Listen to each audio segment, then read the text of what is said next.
Good afternoon. It's good to be back. You guys don't seem nearly as excited. I thought for sure there'd be balloons or something. We'll save that for next time, I guess. Earlier this week, the President delivered his first primetime address to the nation on our path forward in Afghanistan and South Asia. The President's strategy is based on conditions on the ground, not arbitrary timetables. And it will ensure terrorists never again use Afghanistan as a haven to attack the United States. The brave men and women of our nation's military have given extraordinary sacrifices to this longest war in American history. The President recognized those sacrifices on Monday during his speech, and I'd like to recognize one particular story here today. Joseph, a gentleman from Santa Fe, Tennessee, sent his son, a master sergeant in the United States Air Force, a letter nearly 10 years ago while he was serving our country in Iraq. Now his son is on his second tour of duty in Afghanistan, and his father has generously shared the letter and mailed it to the President that he wrote. Joseph told the President that he's been a police officer for over 30 years and that he sent this letter to his son and on to the White House in hopes that the President would actually receive it and read it, which I'm glad to say that he did earlier today.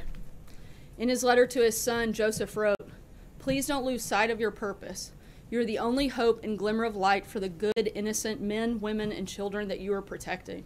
This may be hard for you to see or understand. Most people know that all of you are there because you volunteered to be there. Your actions and dedication are seen by people throughout the world as, without a doubt, the most heroic action of any person which can be made. You and the soldiers standing next to you from all of the other countries are the pride of not only the nations they represent, but every individual that yearns to be free. Stand tall, my son, and be steadfast, for it is you who are the defender of freedom." We owe it to the servicemen and women, like the Master Sergeant, who have fought in our name in Afghanistan for 17 years, and to the families who have watched them go to secure an honorable and lasting outcome to this conflict. As the President said on Monday, the men and women who serve our nation in combat deserve a plan for victory. And once that victory has been achieved, they also deserve to return home to a country that honors their sacrifices and provides our nation's heroes with the support they've earned by risking their lives to ensure the freedoms of all Americans. That's why the President was also honored to sign yet another historic piece of legislation to support our veterans earlier this week. The VA Choice Act streamlines the lengthy process of appealing claims for disability benefits for the more than 470,000 veterans that are still waiting for decisions.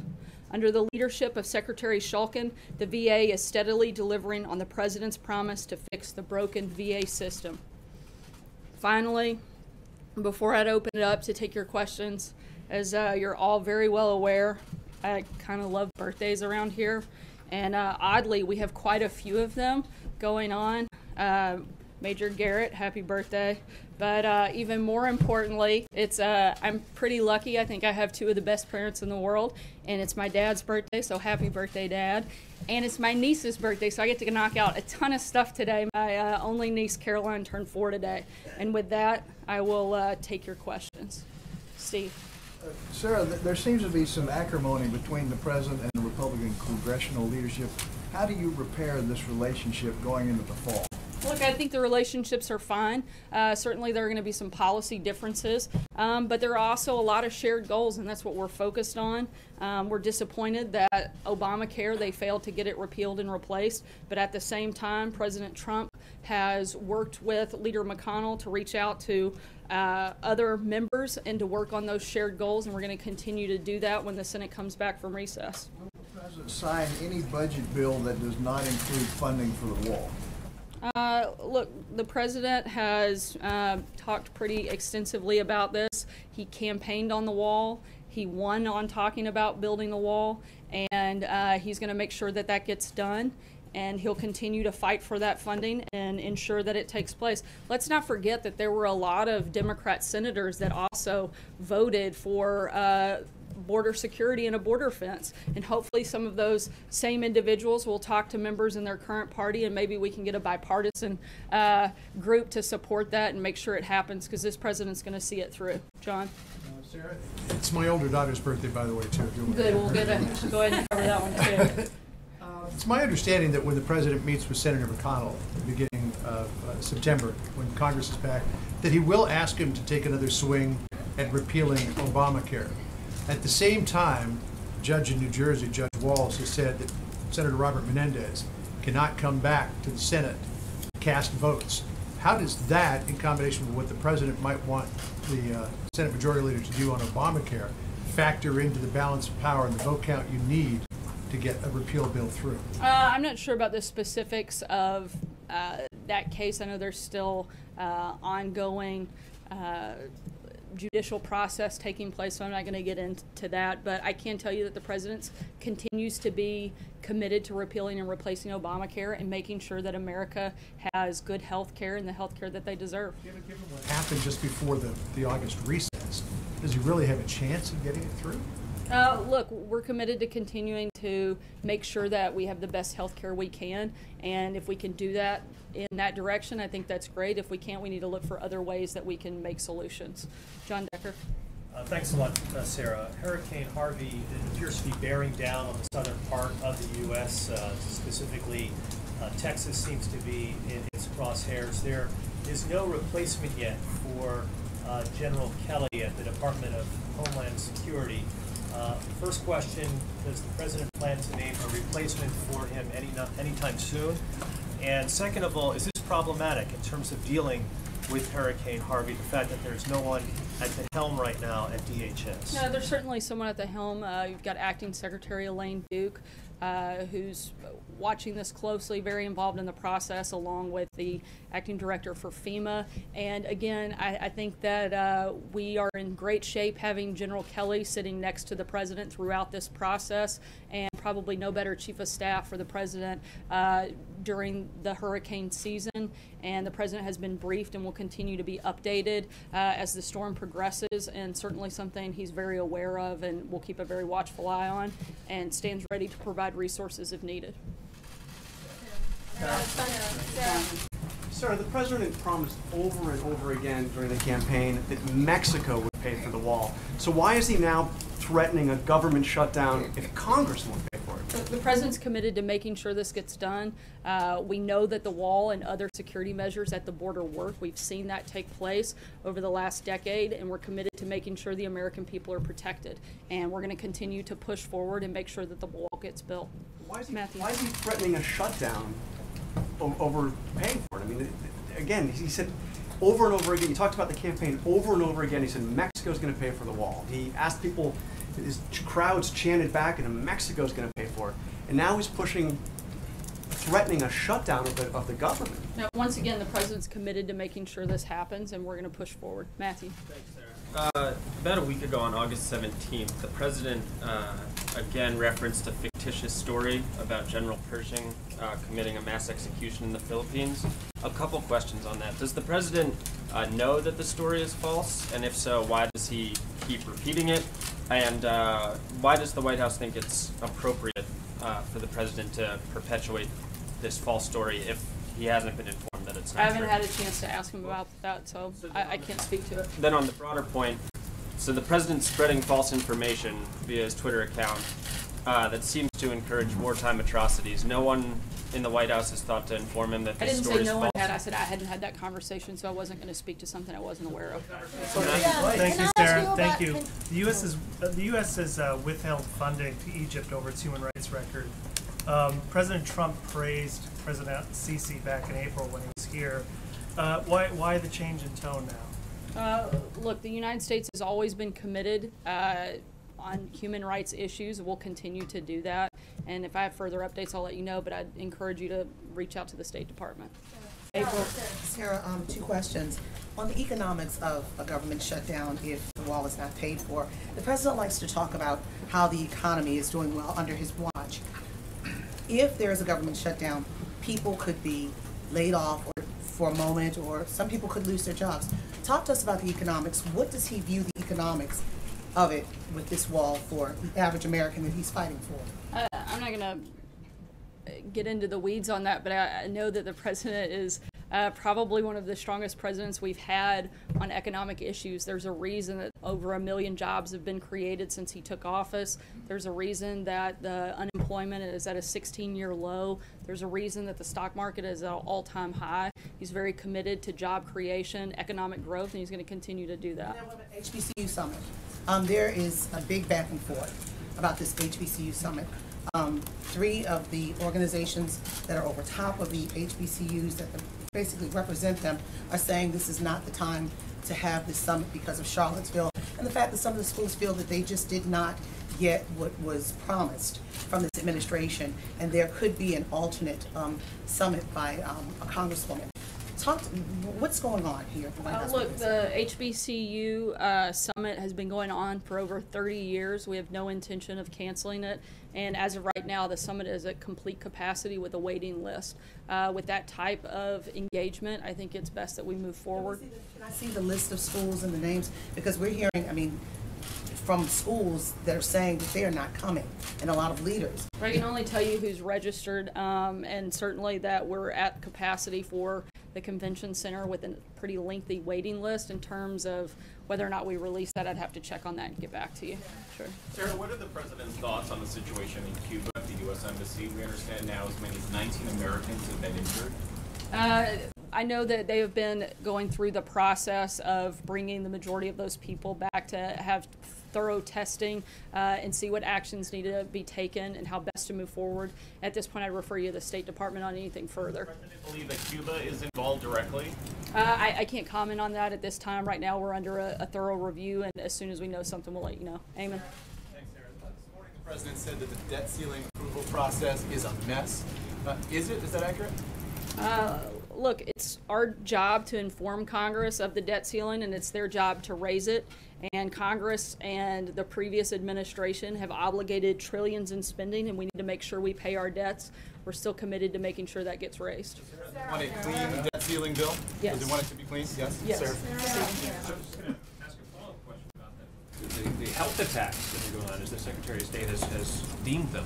Has the president been informed of this? Has he been briefed? He's been briefed, but I think there's a thorough review taking place, and at this point I'd have to refer you to the State Department for any further follow-up. Thank you, Sarah. I'm going to try a business question for you. Does the White House have any reaction to the FTC approving the acquisition of Whole Foods by Amazon? I'm not aware of that. I'd have to check and see if there's an official administration response. Second question, I want to read the comments from Senator Bob Corker. I'm sure you've seen them over a week ago about the president, saying that the president has not yet been able to demonstrate the stability nor some of the competence that he needs to demonstrate in order to be successful. He also said that he's not sure that the president understands the character of this nation. Do you have any response to that from a Republican senator? I think that's a ridiculous and outrageous claim and doesn't dignify a response from this podium. Major. Just to follow up on Jonathan's question, since the president is going full court press threatening a shutdown over the funding of the wall, does that mean he is abandoning any efforts to negotiate with Mexico any payment for construction of the wall? I certainly don't think any efforts have been abandoned. And official happy birthday. Hold on 1 second. You mentioned in the opening remarks honorable and victory, as the president did in Afghanistan. Can you describe for the American people what both of those words mean to the president? Honorable and victory. What does it look like? What does that mean? I think when he spoke on Monday, he laid out what the top priority was in this process, and that's making Americans safe and protecting the American people. And moving forward with this strategy and making sure that Afghanistan is never able to be used as a haven to attack the United States. I think those are certainly clear goals and part of that process. Does that mean, therefore, that U.S. military personnel will be there as long as there is any type of terrorist activity or cell in Afghanistan or Pakistan? look, I think when it comes to the strategy in Afghanistan, they're going to be focused on the conditions on the ground, which will be determined by the generals in the military on the ground, and certainly through the Department of Defense and General Mattis and his team, and not arbitrary timetables. And he'll be the one that can lay out those specifics for you and what that looks like.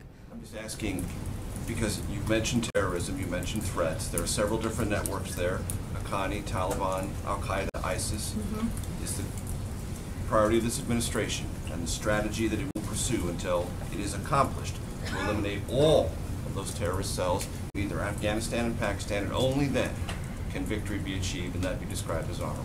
I'm not going to get down into that. I think that's a question that's, again, best answered by General Mattis and the Department of Defense. But what I can tell you is that the ultimate goal is a peaceful settlement between the government of Afghanistan and the Taliban that protects our interests and protects American lives. That's the focus, and I'll let Secretary Mattis determine and lay that out for you more specifically. Jake. Sarah, I've got a follow-up on Major about Afghanistan. So first of all, if what we've been doing in Afghanistan has been working, then why are we still there? And if it hasn't been working, what are we planning to be doing differently moving forward? I think, again, one of the things that is different is the decision on whether or not when and how to withdraw would be based on conditions on the ground, not arbitrary timetables, and making sure that we have an integrated strategy that puts all of our American power, diplomatic, economic, and military, in a way that's sustainable and cost effective, and making sure we have that integrated process is a big key to this strategy. Adding troops is just prolonging the withdrawal. Is that what that is? No, again, we're not doing this based on a timetable, but conditions on the ground and making sure that we're protecting American lives and defeating terrorists. I think that it's very clear when the president laid that out on Monday. My second question, hold on, wait, I had a second question on that. Whatever the final objective is it really worth the reported $1 trillion that it would cost? Isn't there anything better we might be able to spend that on? I don't think you can put a price tag on American lives. Sarah, one more question on Afghanistan. The president talked about putting more pressure on Pakistan to play a constructive role, but he also talked about having a new, closer strategic partnership with India, which is Pakistan's prime antagonist. Why does the president think drawing closer to India will prompt the Pakistanis to play a more constructive role rather than becoming more defensive and playing more into a strategy of giving harbor to extremists? We think it's important that there's a regional approach, and part of that is developing and strengthening that relationship and partnership with India. They've been making important contributions towards Afghanistan's democracy and their stability, and we think it's important to continue that effort. Celia? Sarah, on this threat of the government shutdown if Congress doesn't secure funding for this wall, how is that not a concession from this White House that Mexico isn't actually going to pay for this wall and American taxpayers will? Again, this is something the president's committed to. He's committed to protecting American lives, and doing that through the border wall is something that's important. It's a priority, and we're moving forward with it. Noah? But he's not saying that Mexico is going to pay for it. He hasn't said they're not either. Noah? They have. Thank you. I think we've had enough outbursts from that side. On the president's ban on transgender service in the military, how close is the White House to sending guidance to the Pentagon on that? And the policy itself, how much discretion will be given to the Pentagon on implementing it? When we have an announcement on that, I'll let you know, and we'll be sure to answer those questions at that time. John Gizzi? Thank you, Sarah. 2 questions, please. First, beginning of May, with great fanfare, the president signed a string of religious liberty executive orders. In the last few days, the head of the Beckett Fund, a group that fights for religious liberty in court, complained that the executive order dealing with the Johnson Amendment, the tax-exempt status for churches, whether they deal in politics, and the Affordable Care Act's contraception clause were both still being enforced in spite of the president's orders that they not be. What is the president doing about this, and is he aware of these complaints? I'm not sure if he's aware of the complaints or any specific places where that's being ignored, so I'd have to look into that. Probably talk to our friends at HHS specific to the contraception thing and get back to you. All right. And my second question is, in Russia, The major story there is that the theater director, Kirill Sabrenikov, who's a well-known figure in the Russian entertainment industry and an opponent of the Putin regime, has been arrested and is being tried on what he said are trumped-up charges regarding his finances. There are massive demonstrations beginning. Does the administration have a comment on what's happened to Mr. Sabrenikov? I certainly can't make an official statement at this time, but I'll circle back with you. Fred? Sorry, Fred. Oh, sorry. Oh, sorry, you're over there. Thought I saw you in the back. Two questions. One, given the rift with the President and Republican leaders in Congress, is there an elevated role right now for Vice President Pence, having been in Congress, or kind of speaking both languages in terms of working with Congress, going into negotiating the budget and so forth? The Vice President plays a key and pivotal role in the administration and the White House. I think he's certainly always going to be an important part of the process of moving legislation forward on whatever that circumstance is or whatever the matter is. He is probably one of the best advocates here at the White House, and certainly somebody that the President has a great deal of trust in and is happy to have him on his team. More questions. Is that role elevated, though, considering that there seems to be a rift between? I think that the Vice President is the second in command, so it's a pretty high role where he is, and certainly, again, a key member of this administration. And somebody who plays a pivotal role every single day in the White House, no matter what the circumstances are. Go ahead.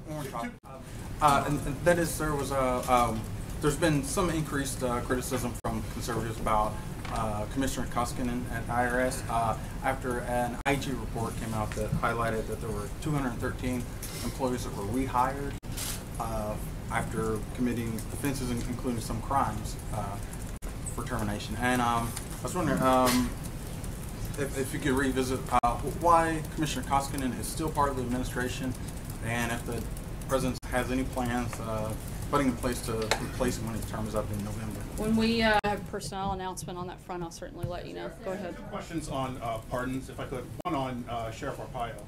Is the President seeking a recommendation from the pardon attorney or the Deputy Attorney General, or is he asking for an FBI background check in his consideration of that pardon? I would imagine they go through the thorough and standard process, and when we have an announcement on what that decision is after that's completed, we'll let you know. And more broadly, beyond Arpaio, there are 2,200 other pardon applications pending. Does the President have any pardon policy, pardon philosophy, any particular way that he would like to use his pardon power during his term in office? I haven't had a specific conversation with him about that, but I know that the White House counsel plays a big role in that and would certainly be involved in that process and any deliberations on that. Alexis? The President has made clear that in the past that he wanted to get started on tax reform, but we haven't heard him say that much about it. The Politico talked to a White House correspondent and published this week that the President has an imminent announcement about tax reform. Can you describe how he wants to kick off the fall campaign to get that accomplished this year? And are we going to hear from him this week, next week? What would you expect? Tax relief and the focus on tax relief for middle-class Americans is a huge priority for this administration, and certainly going to be a big focus in the fall. And we're going to look at a lot of different ways in which to talk about that and present that to the American people, working with Congress to make sure that that happens. And we'll keep you guys posted when there are specific announcements. I think that you can expect some of that to take place in the very short order, probably next week and following through to the fall. It's customary for presidents to get annual physical exams at Walter Reed. The president, I think, last released information about his medical condition last fall during the campaign. Can you tell us whether the president intends to utilize the federal facilities at Walter Reed this year to get a physical and then release that information to the public? I'll let you know if that's going to happen. Trey? Thanks, Sarah. On Tuesday, President Trump said, if we have to close down our government, we're building that wall. Does he stand by that statement? Look, I think the president's been clear that this is a priority. Protecting American citizens is a priority, something he's committed to, and we're going to, as I've said multiple times today, he's committed to seeing that through. Is he willing to force a government shutdown to get the wall built? I think I've answered this question several times. Zeke? Two questions for you. First, the president at the rally in Phoenix mentioned that he seemed inclined to be pulling the U.S. out of the North American Free Trade Agreement.